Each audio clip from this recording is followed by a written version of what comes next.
What a headshot! What a head! How's it guys, this is Dayvy, FPL, and welcome back to the Fantasy Premier League video here on my channel. Now in this video, I'll be taking you through the ultimate guide to the upcoming Game Week 10. Now this ultimate guide for Game Week 10 is going to be slightly shorter, and the reason for that is of course the games coming up tonight in the League Cup, and I don't want to discuss any talking points before those games have concluded. Who knows, maybe we're going to have some massive curveballs, injuries, that sort of thing always happen.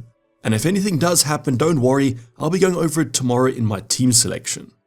So this ultimate guide is still going to be pretty useful as the numbers won't change for the past and the future game weeks.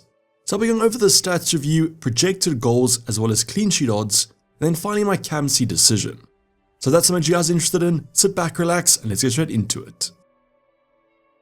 So we're going to start off the ultimate guide as we always do with the team stats review, and I'll be looking over the previous 9 game weeks in their entirety. Now I think after Game Week 10 has concluded, I'll be bringing up kind of a full metric, maybe the last 6 game weeks, just to differentiate the two as the game weeks are getting longer and longer now. But for now, as mentioned, we'll only be going over one format of this, and that's from Game Week 1 to Game Week 9. So over the attacking numbers first, and as always, XG non-penalty, my attacking stat of choice, and we have had a few shakeups here in terms of the top order. Now as you guys can see, Man City at the top there with 2.07, that's thanks to kind of Erling Haaland's massive XG this week. I would know as a triple captainer, he got a sky high XG of about 2.11. So of course wasn't the only player in that game to get some XG, and that's helped boost the average of Man City overall. Then next up, the two North London clubs, Spurs as well as Arsenal. We then have Liverpool tied with Arsenal with 1.94 before Chelsea and Aston Villa. Now it's so interesting as the game weeks kind of go by longer and longer, the averages or the teams that we think should do well always emerge. If I had to do a prediction of the top 6 teams, these teams will probably be there. So once again, invest in very strong attacks, but also shows the emphasis of rotating those premiums. You guys know Haaland to Salah is the main talk of the town for Game Week 10. So these teams might be predictable, but unfortunately some of these bottom sides are as well. In terms of the bottom 6 teams in terms of XG, we have Ipswich, Leicester, Wolves, Everton, Crystal Palace, and finally Southampton. Now it's quite interesting because whenever we're looking at kind of forward options, some of these teams are always going to be a, for example, Acuna this week, and Wolves have the 3rd lowest XG non-penalty. Now what I will add is of course some teams have had harder fixtures, and Wolves have a sea of green up until about Christmas. So just keep that in mind, not necessarily saying that Wolves are a bad attack, but haven't put up the most XG over the opening 9 game weeks. Now these teams on the right, you shouldn't just kind of avoid them for attackers. If your defenders are facing them, the chance of a clean sheet is going to be quite high. So just something to take into account. Now we're going to move swiftly onto the defensive numbers. You guys know I rate the teams in terms of expected clean sheets, and no movement from Liverpool and Spurs at the top. So 0.4 is going to be the highest this season, not that great, and that Spurs defense can't buy a clean sheet at the moment. We then have Fulham, Aston Villa, Man City, and finally Nottingham Forest. Fulham are probably the surprise team this season. Now the one thing I want to add is that we do see Aston Villa coming up for that Liverpool team, and their attack actually looks pretty decent, and what I will remind you is in the Champions League against the better sides, Aston Villa have played super well. So could we see a shake-up in the formation or maybe the tactics when Aston Villa do travel to Liverpool? That could sway your Salah plans quite a bit. The Nottingham Forest probably sells instead of Flecken was a mistake I made on my wildcard. They're also quite a surprise team this season. The Man City double up for my FPL team finally kept its first clean sheet, so I can't go on about the lack of Man City clean sheets too much this game week. But on the right hand side, I definitely will be focusing on these teams more in terms of XG conceded. These are the worst defenses. Unfortunately, the 3 relegation teams are the ones to look at. So all of Ipswich, Southampton and Leicester have a very high XG conceded, and they're followed by Wolves, Everton, Brentford, but there's a little bit of a drop off between them. So that Brentford team, Flecken, hasn't kept a clean sheet this season. At least he's getting a few save points, but probably one of the mistakes on my wildcard. Now I am looking to bring in an Aït-Nouri, so those Wolves numbers aren't too pleasing, but like with the attackers, they've had a very hard start to the season. But I honestly think if you guys can rotate your premiums around the newly promoted sides, you're going to be looking at magic.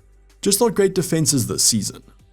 Now all these stats came from Fantasy Football Fix, so if you guys want to check them out, you guys can go over their Opta Stats sandbox, but I'm going to go swiftly on to the next talking point. So my favorite part of these ultimate guides has been the clean sheet odds and the projected goals, a new addition this season to the ultimate guide. So let's bring up the clean sheet odds for all the fixtures with the FPL color ratings. So once again, these go green, grey, pink and maroon like the FPL ratings, usually 5 in each kind of color code, but this week there were kind of a lot of similarities. So let's just go over the numbers that jump out first. The green numbers, you guys can see Man City and Liverpool tied with 34%. So if you guys do own a Man City defender like a Rico Lewis and a Trent, you're looking pretty strong. Of course, if they do start, they play Spurs tonight though. After them we have Arsenal with 30%, that new look defense though, if Gabriel is going to be injured. Don't exactly know how much I would put on that team. We then have Nottingham Forest and Fulham with high percentages, so it just shows the odds do track the stats. But overall, the chance of a clean sheet this week isn't looking too good. I mean, if your highest team has 34%, this was probably the game week with a lot of goals in it. And I think it's because Ipswich and Leicester do play each other, so that nullifies the newly promoted sides. Now next up, we do have a lot of similarities. I mean, there's 3 teams on 24%, Wolves, Crystal Palace, as well as Ipswich. And then we have 23% for Southampton, Everton.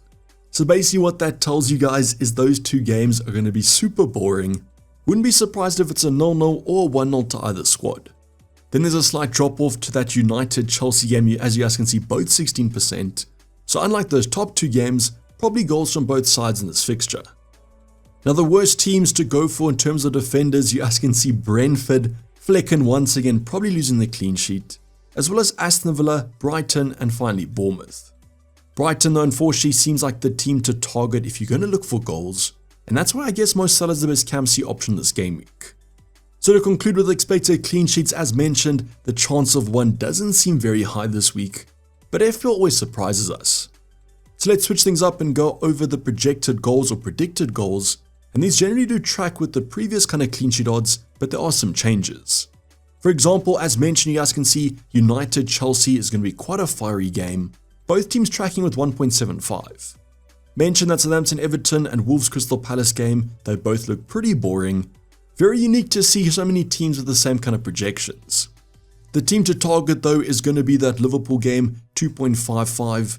I guess it kind of depends on how much goal share goes towards Mo Salah, as Erling Haaland is predicted to score quite high in Man City's 2.15.